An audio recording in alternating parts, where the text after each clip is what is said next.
Salut Prosmonaute et bienvenue pour ce nouvel épisode un peu spécial puisque aujourd'hui je vais te raconter l'histoire du podcast, je vais te raconter un peu les coulisses, ce qui m'a amené à vouloir lancer ce podcast-là, pourquoi je l'ai fait, comment je l'ai fait, quelles ont été mes premières galères.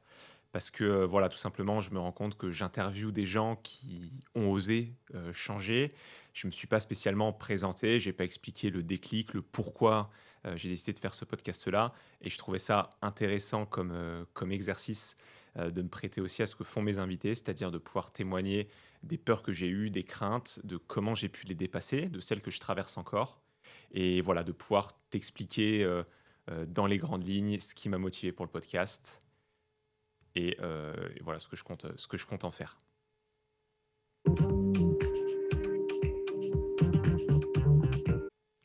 Donc, Prosmonaute, c'est un podcast pour toutes celles et ceux qui sentent qu'ils ne sont plus à leur place dans leur travail, dans leur vie, mais qui ne savent pas encore comment retrouver du sens ou qui n'osent pas tout simplement passer à l'action.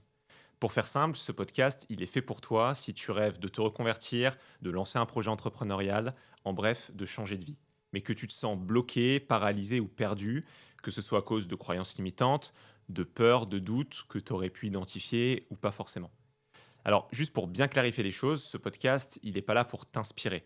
Il est juste là pour te rappeler que tu es déjà en route et peut-être juste mentalement pour l'instant. Mais si tu regardes cette vidéo, c'est que tu as déjà commencé à te diriger vers la vie que tu veux vraiment. Et ça, c'est un premier pas super important et je veux vraiment que tu prennes le temps d'en être fier. Mon objectif, c'est tout simplement de montrer ce qui se passe réellement derrière là, un vrai changement de vie, que ce soit les peurs, les doutes, les déclics, les moments de vertige, les erreurs et aussi les prises de conscience.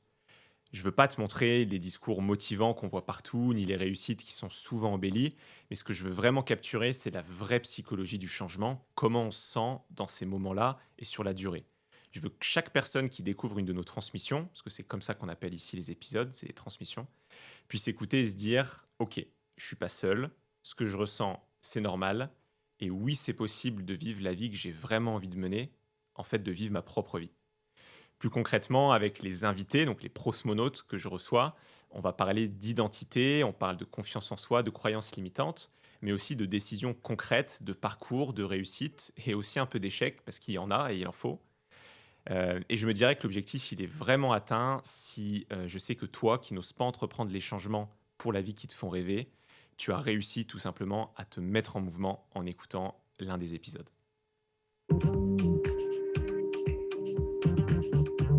Donc de mon côté, j'ai toujours eu envie d'entreprendre, de créer quelque chose qui soit vraiment à moi, qui ait de l'impact et qui puisse être vraiment utile à toi qui regarde cette vidéo ou qui m'écoute en format audio. Mais j'avais et j'ai encore d'ailleurs pas mal de peur, que ce soit la peur de l'inconnu, la peur de l'échec, la peur de me ridiculiser aussi, et je pense une bonne dose de syndrome de l'imposteur. En discutant avec mes proches, je me suis rendu compte que beaucoup ont les mêmes blocages. Des idées, des rêves, mais aussi beaucoup de croyances limitantes qui les freinent dans leur nouveau projet de vie. D'ailleurs, dans mon entourage, beaucoup m'ont confié la même chose au fil de ces dernières années. C'est j'aimerais lancer mon projet, je me sens plus à ma place ou je trouve plus d'intérêt dans mon travail, mais ce fameux mais. Mais je sais pas par où commencer ou c'est mais bon, c'est peut-être pas pour moi ou encore mais bon, c'est peut-être pas encore le moment. Et de mon côté, je me suis rendu compte qu'il y a trois choses que j'aime vraiment faire depuis longtemps. Un, c'est rencontrer des gens, parler d'entrepreneuriat, de psychologie, de développement personnel au sens général, et écouter des podcasts. Donc, je mets tout ça dans ma tête, ça mûrit petit à petit, et un soir dans le train, je rentre de Paris, et là j'ai un déclic. Je repense à ces trois choses-là que j'aime vraiment faire en ce moment, et je me dis, si je lançais un podcast, et ce podcast-là, qu'est-ce qu'il ferait? Il partagerait justement l'expérience des personnes qui ont osé dépasser leurs peurs, leurs croyances limitantes, pour réussir à entreprendre les projets qui leur fait vraiment rêver.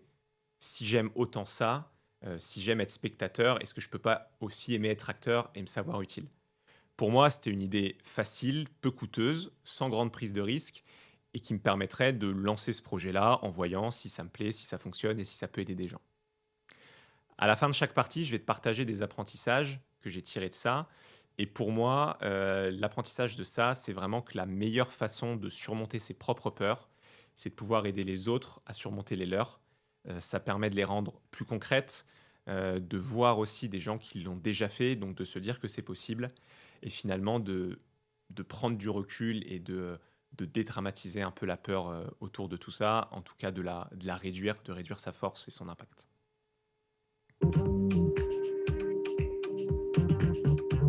Donc mes premiers enregistrements, comme je l'imaginais pendant le tournage, mais pas vraiment dans le rendu final. Je t'explique. En fait, dans ma tête, un podcast, c'était super simple à monter. Il me suffisait d'un concept, d'un invité, un micro, et c'est parti, on peut commencer à enregistrer. J'ai commencé donc par travailler ma trame rapidement, le concept de la discussion et du podcast. J'ai commandé un micro. J'appelle un ami qui m'inspire beaucoup, qui se reconnaîtra d'ailleurs, c'est le premier épisode. Et le 4 décembre 2024, je décide de passer à l'action. Je réserve une salle et je fais mon premier enregistrement avec Simon Colo. Simon, dédicace à toi. Donc je réserve une salle qui est en fait un espace de coworking. On met le micro au centre de la table et c'est parti pour la discussion entre potes sur des sujets de croyances limitantes et tous les sujets de Prosmonaute dont je t'ai parlé juste avant. Ce qui est top, c'est que sur le moment, je trouve la discussion super fluide, super intéressante. Et en terminant, je me dis, parfait, en fait, c'était super facile. Ça va rouler comme ça sur tous les épisodes. Je me suis bien senti, je trouve que c'était vraiment utile. Et en fait, je suis vraiment satisfait. Et ça, c'est le début de l'ascenseur émotionnel. Parce qu'en fait, au moment de réécouter, sur un logiciel que j'avais trouvé, de montage vidéo, de montage audio, pardon, c'est un peu la douche froide. Parce que je me rends compte que la salle, elle était très mal insonorisée. Donc en fait, on entend tous les bruits venant de l'extérieur et ça résonne pas mal. En plus, j'étais juste à côté du bureau de poste, donc il y avait beaucoup, beaucoup de passages, c'était pas évident. Le son, forcément, il est plat, on comprend pas toujours très bien ce qu'on dit. En tout cas, bref, c'est pas une très, très grande qualité. Mais j'ai dû apprendre à être OK avec ça, c'est le début du parcours, et grosso modo, je me laisse une belle marge de manœuvre. Donc je sais pas trop quoi faire avec ce premier fichier audio, qui est pas super quali, mais en tout cas, ce qui est sûr, c'est que voilà, j'ai envie d'avancer, j'ai envie de montrer les coulisses naturellement du tournage du podcast, de sa construction, et j'ai envie que toi, qui écoutes le podcast ou qui nous regarde en vidéo, tu puisses te rendre compte vraiment de là où on est parti et de là où on va, et que c'est OK de faire un peu ce genre d'erreur, ce genre d'erreur au début, et qu'en en fait, on va juste progresser en faisant et en itérant petit à petit. Euh, et donc, en fait, je me rends compte, en voulant travailler cette piste-là, euh, qu'il va falloir, qu'il y aura du travail à faire. Putain, merde, j'ai perdu le truc. C'est pas grave, tu reviens, hein, n'hésite pas même à revenir sur Ouais, je couperai. Je ferai un petit truc. En fait, je meublais un peu parce que je me suis chié avec la commande. Et donc, je veux vraiment montrer ce naturel-là derrière la construction du podcast. Et donc, je me dis, ok, c'est pas grave, c'est un premier essai, c'est pas parfait, mais c'est pas pour autant qu'il faut le cacher et refaire. Et c'est ok avec la progression, en fait. Donc, je contacte un freelance, un expert quand même, pour avoir son avis et pour pouvoir progresser pour la suite. Parce que ce qui compte vraiment, je trouve, c'est de pouvoir progresser, évoluer. C'est pas grave de faire des erreurs parce que justement, ça permet d'apprendre en fonction des leçons qu'on en tire. Du coup, j'en parle à ce freelance que j'ai contacté sur Internet pour faire le montage de ces vidéos, de ces épisodes audio, pardon. Je fais des lapsus parce que après on est passé en vidéo. Et du coup, quand il reçoit la piste, il me dit, OK, en fait, attends, il n'y a qu'une seule piste audio, c'est bizarre, c'est quoi le micro que tu as utilisé parce que la qualité, elle est vraiment pas top. Et du coup, je me dis, OK, bon, je sens que j'ai un peu merdé, et là, ça me le confirme. Et je me rends compte vraiment qu'il y a beaucoup de choses que j'avais pas du tout anticipées avant de faire le podcast. Une seule piste audio, ça veut dire quoi? Ça veut dire que c'est impossible pour lui de séparer nos voix et donc de corriger quoi que ce soit séparément pour rendre l'audio plus agréable à écouter si on parle l'un au-dessus de l'autre ou qu'il y a des petits correctifs à faire. Un seul micro sur une table au milieu de deux personnes dans une salle mal insonorisée, ça veut dire qu'on est forcément loin du micro, qu'il y a des bruits parasites autour qui sont captés par le micro et donc forcément le son ne peut pas être d'une très bonne qualité. Donc, je comprends vite qu'en fait, si j'ai envie d'embarquer les gens dans l'aventure, il ne me suffira pas d'un univers et d'un concept sympa. Il faudra aussi que j'ai du son de qualité et que j'investisse dans des lieux et dans du matériel. Euh, dont le lieu dans lequel je tourne cette vidéo-là, dédicace à Creatory, qui est à Paris. Et donc, j'achète un deuxième micro, je discute avec ce freelance pour réussir à améliorer les prochains épisodes et pouvoir proposer un son d'une meilleure qualité et un échange plus fluide et plus immersif. Mes apprentissages là-dessus, c'est déjà avancer vite, c'est bien, mais il ne faut pas confondre vitesse et précipitation. c'est bien parfois de prendre aussi un tout petit peu de recul, de valider quelques points et ensuite de se lancer. Et le plus important, c'est vraiment de faire, de se mettre en action.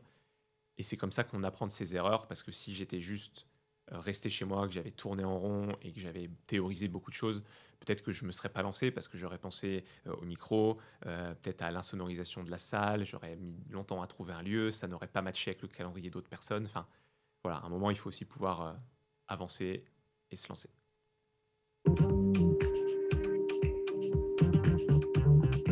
Donc là, on est mi-décembre quand j'ai enregistré le premier épisode et il y a une contrainte énorme pour moi qui arrive, enfin qui n'est pas vraiment une contrainte, mais qui est un événement de calendrier quand même hyper sympa. C'est que je pars en voyage pour 2 mois, de fin janvier jusqu'à fin mars. La problématique pour moi à ce moment-là, c'est que je me suis fixé comme objectif de lancer le podcast mi-février et j'ai qu'un seul épisode avec un son qui est pas terrible. Du coup, je me fixe comme objectif plusieurs choses. Déjà d'enregistrer 5 épisodes juste avant de partir, entre mi-décembre et fin janvier, donc au moment des fêtes de fin d'année, ce qui me permettra à un rythme de un épisode toutes les 2 semaines de tenir mon rythme depuis l'étranger. Donc j'appelle des amis qui me mettent en relation avec d'autres personnes, je me connecte à des gens sur LinkedIn que je contacte, que je connais pas vraiment, mais que j'approche en expliquant le concept de mon podcast. J'enregistre partout où je peux. En fait, je me pose pas trop la question, comme quoi j'ai pas suffisamment appris de ma première erreur. J'enregistre dans des bureaux, dans des cafés, directement chez les invités. En fait, peu importe où les gens peuvent me recevoir, j'y vais à leur rencontre, je prends mes 2 micros et j'enregistre. Et le 22 janvier, la veille de mon départ, je suis à 6 épisodes. Et je me dis, ok, parfait, l'objectif, il est atteint. Je vais pouvoir lancer le podcast depuis l'étranger et j'aurai de quoi publier pendant tout mon voyage et reprendre les enregistrements quand je rentrerai. Mais le seul truc, c'est qu'en réécoutant les épisodes, je me rends compte que je ne suis pas toujours à 100% satisfait de la façon dont j'ai mené les échanges, dont je les ai construits. Et je trouve que parfois, il manque une petite touch que j'aurais aimé donner de manière supplémentaire. Et donc, mon apprentissage là-dessus, c'est que ce type de projet, c'est un marathon, c'est pas un sprint. Et en voulant aller trop vite, je me rends compte que j'ai peut-être pas suffisamment enregistré en conscience. J'ai pas fait les choses en les conscientisant suffisamment. Donc, j'ai pas profité à fond des moments et j'étais pas pleinement dedans. Donc, j'ai voulu aller trop vite et enchaîner, alors que j'aurais dû tout simplement plus vivre les moments.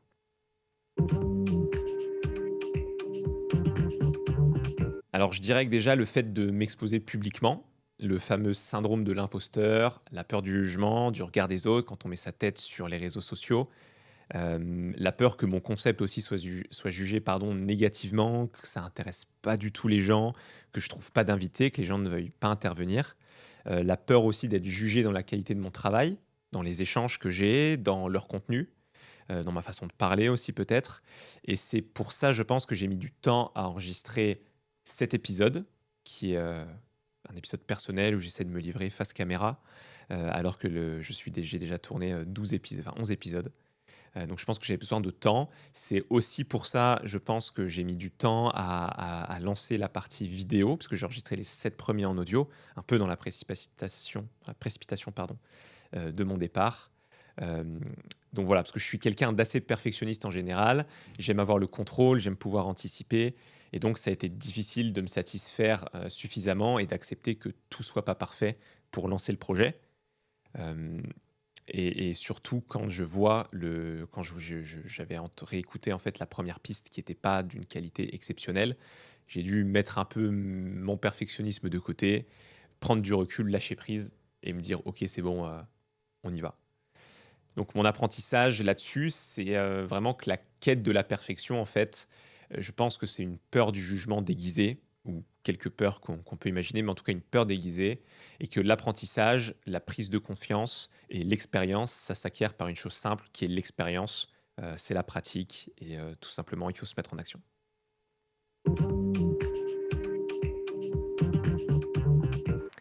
Alors, il faut savoir que j'ai enregistré mes 7 premiers épisodes sans avoir de nom du tout. Et au début, ça me dérangeait pas. Je trouvais même ça cool, en fait. C'était une vraie volonté de ma part. Alors, un peu maquillée par le fait que j'étais complètement à la bourre dans mon lancement. Mais j'avais aussi cet argument dans ma tête de me dire, ça peut être vraiment cool de pouvoir co-construire le nom avec les auditeurs, avec mes proches, avec mes amis au fil des épisodes et mes invités, et de brainstormer tout simplement pour, un petit peu comme un jeu, pouvoir sortir ce nom-là. Mais quand j'en parle avec François, dédicace à toi François, avec d'autres professionnels de la communication, j'ai compris qu'un nom, c'était quand même indispensable. C'était pas forcément indispensable, mais c'était quand même très important pour créer de l'engagement, pour créer de l'adhésion au projet, surtout quand t'as pas de visibilité ou que t'as pas de communauté au départ. Euh, donc voilà, c'est parce que sans nom, ça veut dire pas de logo, pas d'identité visuelle. C'est plus difficile à embarquer les gens aussi, de créer de la rétention pour les prochains épisodes, pour faire connaître un peu le nom et le concept. Donc je me suis dit que finalement, j'allais écouter les retours, j'allais un peu changer mon fusil d'épaule. Je fais le tri dans tout ce qu'on m'a dit, forcément, et je tranche. Ces conseils ont résonné en moi, pardon. Donc, ok, je vais lancer, mais je ne lancerai pas sans nom. Je vais prendre le temps de trouver un nom. Donc, forcément, tu t'en doutes, ça veut dire aussi revenir sur la deadline que je m'étais fixée et décaler le lancement de mon podcast. Pourquoi? Parce qu'en fait, j'ai brainstormé tout seul avec ma famille. J'ai même utilisé l'IA pour voir ce que ça pouvait me proposer. Mais il n'y a rien qui me plaisait. Et ça, c'était très dur parce que j'étais à la fois en voyage où j'étais censé profiter tout en continuant à travailler à distance. J'étais en mode digital nomade, qui est un terme à la mode. C'était déjà pas simple de concilier les deux. Et donc, ce qui a fait que petit à petit, la frustration montait. Je trouvais rien. J'étais plus qu'à quelques semaines du lancement que j'avais prévu. Et en fait, je me rends compte qu'il me restait beaucoup de choses à faire et que j'étais un peu en retard sur le calendrier que je m'étais fixé. Et un soir, je suis en Thaïlande, donc j'ai déjà accepté l'idée que je décalerais et que j'aurais du retard sur le lancement. On doit être mi-février, fin février. J'en parle à Margot, dédicace à toi Margot. Je lui parle de ma frustration, de mes angoisses, de mon manque total d'inspiration. Et en fait, je pense que j'avais peur de jamais trouver le nom ou alors de trouver un nom un peu trop bateau qui ne me corresponde pas. Donc on en a longtemps parlé. euh, et elle, ce qu'il en est ressorti et ce que Margot m'a dit, c'est voilà, prends du temps, fais une pause, profite de ton voyage, essaye de te mettre dans les meilleures conditions pour lâcher prise. C'est pas évident, c'est pas forcément conscient, mais essaye de faire en sorte que tu puisses juste être focalisé sur toi, sur ton plaisir, sur ton voyage et de faire en fait de la place, de libérer de l'espace mental. Ça, c'est super important. Et quelques jours plus tard, en me détendant justement, je pense à des thématiques que j'aime. Petit à petit, ça vient. Je pense à l'espace notamment, qui est un projet qui est un secteur qui m'a toujours fasciné et qui, je trouve, match très bien avec l'entrepreneuriat. D'ailleurs, il y a beaucoup de métaphores qui sont faites et d'analogies qui sont faites entre l'espace et l'entrepreneuriat, les planètes, les fusées, les astronautes, les cosmonautes, etc. Et en me disant tout ça, je me dis, mais attends, si les invités eux-mêmes pouvaient être ces fameux cosmonautes qui embarquaient pour un voyage spatial à la recherche d'une espèce de quête spatiale, à la recherche de certaines réponses dans leur univers professionnel. C'était en fait un peu comme des explorateurs des transitions de vie, si tu veux. Donc je combine les deux et je me dis, ok, donc il y a des astronautes, astro, le pro, astro pro. Bon, ça fait un peu astrologie, on va pas se mentir, donc ça marche pas bien. Euh, Cosmo Pro non plus, trop lourd. J'inverse, je me dis prosmonaute. Et là, quand le mot prosmonaute sort, je me dis, ok, c'est sympa, c'est facile à dire, ça me plaît. Et plus je le dis à haute voix, plus je me le répète, et plus je sens qu'il y a un truc et qu'il y a vraiment ça me parle. Donc je me dis, ok, let's go, c'est sûrement le nom que je cherchais depuis le départ. Je me projette tout de suite. En fait, c'est super fascinant à vivre comme expérience, mais en une fraction de seconde, il y a tout le concept qui me vient en tête. Je vois le podcast maintenant, dans 1 an, dans 3 ans, dans 5 ans. Je vois plein de choses à faire, des concepts à développer, des visuels, des studios, voilà, énormément de choses à faire. Et donc je me dis, ok, en fait, je peux vraiment démarrer là-dessus et créer un concept qui aille, j'espère, plus loin qu'un simple podcast au final. Donc maintenant que j'ai dit tout ça, mes apprentissages là-dessus, c'est vraiment déjà de prendre les retours, les critiques de son entourage et du monde extérieur, tant que ces critiques sont constructives, c'est très important. Faut pas toutes les suivre, faut pas toutes les écouter, mais il faut au moins les entendre. Et ensuite, s'en nourrir, faire le tri, voir celles qui résonnent, les garder, celles qui résonnent pas, juste les mettre de côté, mais au moins les entendre. Et le deuxième apprentissage, c'est que lâcher prise, en fait, c'est pas abandonner, c'est pas faire un pas de côté, en tout cas pas un pas en arrière, mais c'est juste créer l'espace mental dont on a besoin pour que les bonnes idées puissent venir. Alors je dirais que pour moi, le plus difficile, ça a été d'être OK avec le fait de ne pas tenir le plan que je m'étais fixé au départ mentalement. C'était certes un calendrier un peu serré, mais ça, c'est l'histoire de toute ma vie dans tous mes projets en général. Comme je te l'ai dit, j'avais prévu de lancer mi-février et on est mi-mars quand j'ai seulement le nom. Donc j'ai déjà dû négocier avec mon impatience, accepter le premier retard et surtout mon premier, entre guillemets, «petit échec» de calendrier face à cet objectif-là que je m'étais fixé. C'est pas un gros échec, mais déjà, c'est un coup mentalement qu'il faut pouvoir prendre. Donc je me suis mis une nouvelle date en cible. Je me dis, une nouvelle date cible en tête, c'était fin avril. Et heureusement, sans trop le vouloir, je m'étais quand même bien entouré. Donc Margot, qui au passage est l'une des graphistes la plus talentueuse que je connaisse. J'en connais certes pas des centaines, mais de toutes celles que je connais, t'es la meilleure pour moi. Et donc, ce qui est vachement cool, c'est qu'elle a pu tout de suite m'aider et me créer une identité visuelle sur mesure qui me correspondait vraiment. En fait, elle a réussi à lire dans mon esprit et à mettre et à reproduire ce que j'avais dans la tête. Donc ça, c'était un vrai truc positif en fait dans mon parcours. J'ai François aussi, et merci beaucoup François pour tout le soutien, qui me donne un coup de main, qui lui est spécialisé en web marketing et qui m'aide sur justement toute cette partie de référencement, de préparation, de mise en place du site et autres. Les choses, elles prennent encore un peu plus de temps que prévu parce que finalement, je dois développer le site moi-même alors que j'ai pas de compétences. Donc, je m'aide aussi beaucoup de l'IA pour toute la partie CSS et développement. Je réadapte ce que j'avais commencé à préparer, ce que François avait commencé à préparer sur le site pour que ça puisse coller avec l'univers graphique que Margot m'avait fait sur mesure. Euh, Tout ça, ça me parle et donc je suis OK pour prendre une deuxième fois du retard sur le lancement tant que je peux préserver la vision que j'ai sur ce site-là et sur le podcast. Euh, Ce que j'avais en fait le plus peur au fond, et je m'en suis rendu compte avec le temps et maintenant avec le recul, c'était que les premières personnes que j'avais interviewées déjà en janvier, donc ça fait déjà 2 mois, pensent que le projet sortirait jamais et qu'en fait je leur avais tout simplement fait perdre leur temps. Et pour moi, ça, c'était pas acceptable vis-à-vis d'eux. Et pour résoudre ça, bah, quoi de mieux que la communication, tout simplement. Donc j'ai écrit à ces premiers invités pour leur expliquer la situation, leur dire que voilà, j'avais pris du retard, leur expliquer pourquoi, et j'ai adoré leurs retours, ils ont tous été très compréhensifs, très encourageants, même contents et de la forme que ça prenait et que comment le podcast avançait. Et ils comprenaient totalement que bah, tout ça ait pris du retard et finalement voilà, je pense qu'il n'y avait pas de problème au fond, mais c'était important pour moi d'avoir leur validation, en tout cas que c'était OK pour eux. Et je retarde donc cette dernière fois parce qu'entre-temps, je rencontre Margot, donc le frère de Margot, qui me propose de m'aider sur la partie jingle et teaser du podcast, donc le son et cette petite musique un peu prenante que tu entends au début du podcast, pour faire un truc encore plus immersif et encore plus sympa en fait, pour embarquer encore plus dans l'univers tout simplement. On finalise tout ça, je me laisse plus de deadline, je me dis ok, ce serait juste bien que avant l'été ça sorte, j'ai pas envie de faire une troisième déception sur le calendrier. Et donc, en mettant tous ces efforts-là et en alignant tout ça, le 4 juin 2025, enfin, victoire, le podcast peut sortir. Mon apprentissage là-dessus, c'est de ne pas hésiter à communiquer, à s'entourer, de prendre du recul et de ralentir pour réussir à voir les vrais enjeux d'une situation, ce qui compte dans une situation donnée, et de se rendre compte aussi des fausses urgences qu'on se crée. Voilà, on a tendance parfois pour se faire plaisir ou pour se mettre un peu de challenge à se donner des deadlines courtes. Alors certes, tu as une loi sur le temps dont je me rappelle plus, qui est la loi de Carlson, je crois. J'ai plus la loi exactement en tête, mais qui est cette loi qui dit qu'en fait, une tâche prend toujours le temps que tu lui alloues. Alors c'est vrai, si tu arrives plus ou moins à sentir le temps minimum pour une tâche, mais ça peut vite être faux si une tâche qui doit te prendre quoi qu'il arrive une semaine ou quoi qu'il arrive un mois, tu veux la faire en une semaine. Il y a forcément des incompressibles et tu peux pas faire rentrer des carrés dans des ronds, c'est pas possible.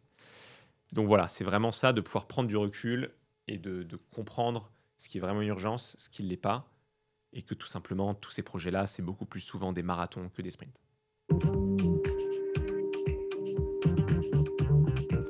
Alors, ce que je retiens de toute cette aventure, c'est déjà que ce projet m'a appris à accepter l'imprévu, à m'entourer des bonnes personnes et à avancer même imparfaitement.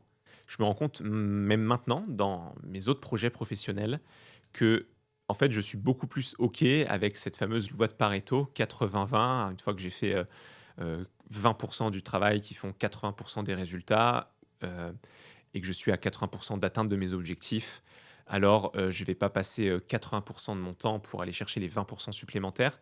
C'est pas forcément utile. Ça peut créer de la frustration, de la tension. Donc l'idée, c'est d'avancer et puis de pouvoir construire et faire petit à petit. Donc ça, c'est le premier point. Ça m'a appris aussi ça m'a surtout obligé à affronter mes croyances limitantes. En parallèle, j'ai beaucoup étudié, je continue à étudier la psychanalyse, la psychologie pour avoir justement, je pense, répondre à mon syndrome de l'imposteur, déjà, avoir plus de validation personnelle, mais aussi pour pouvoir apporter de la valeur à toi qui nous regarde ou qui nous écoute, voilà, et t'aider sur tous ces sujets-là. Donc voilà, donc ça m'a aidé à affronter ça, peur du jugement, perfectionnisme, syndrome de l'imposteur. Ce que j'en tire aussi, c'est que après une dizaine d'épisodes enregistrés, je me rends compte que ce que j'ai envie, c'est que Prosmonaute ne soit pas juste un podcast, c'est que c'est un projet qui puisse évoluer avec moi, avec ma vie, avec mes invités, avec ma communauté, avec toi qui nous regarde, qui m'écoute, et que ça puisse se moduler en fonction de tout ça dans l'univers. C'est d'ailleurs pour ça que j'ai choisi ce thème-là, parce que c'est un univers, l'univers par définition évolue et en perpétuelle évolution, et de pouvoir créer un petit prosmos où dedans il y a les prosmonautes et puis il y aura plein d'autres choses à venir, quoi je ne sais pas encore exactement, mais on verra les formes que ça prend et de voir comment ça peut aider au mieux à résoudre toutes ces problématiques-là justement. Ça m'a aussi permis de rencontrer plein de personnes, des super personnes, de faire des rencontres vraiment chouettes sur des gens d'horizons très différents, de vivre beaucoup de moments de partage aussi. Ça, c'est quelque chose qui me plaît, qui me nourrit au quotidien et je pense que ça peut nous nourrir chacun d'entre nous. Ça peut te nourrir toi aussi, qui te questionne beaucoup. Euh, et finalement, peu importe où ira ce podcast, je sais déjà que ça m'a apporté, que ça continuera de m'apporter. J'espère que c'est le cas aussi pour toi si tu as déjà écouté les premiers épisodes ou regardé aussi si tu as pu découvrir la chaîne. Si ce n'est pas le cas, surtout, n'hésite pas à t'abonner, forcément, moment promo, mais c'est très important pour moi, pour nous, pour le podcast, pour la communauté, de pouvoir euh, soutenir en likant, en t'abonnant, en laissant des commentaires aussi, pas forcément que positifs. L'idée, c'est pas de te demander de me mettre 5 étoiles sur toutes les plateformes et de me laisser que des commentaires positifs. Mais c'est aussi pouvoir avoir des retours vrais, des feedbacks, des zones d'amélioration sur comment faire mieux les prochaines fois, comment être plus, correspondre plus à toi ce que tu attends. Donc voilà, sens-toi libre. De mon côté, je pense que j'ai fait le tour un petit peu de tous ces apprentissages et de tout ce que m'a apporté ce podcast-là, cette aventure, c'était ce moment confession. J'espère que ça t'a plu, que ça t'a apporté. Je te dis à très vite dans le Prosmos pour la prochaine transmission. Ciao.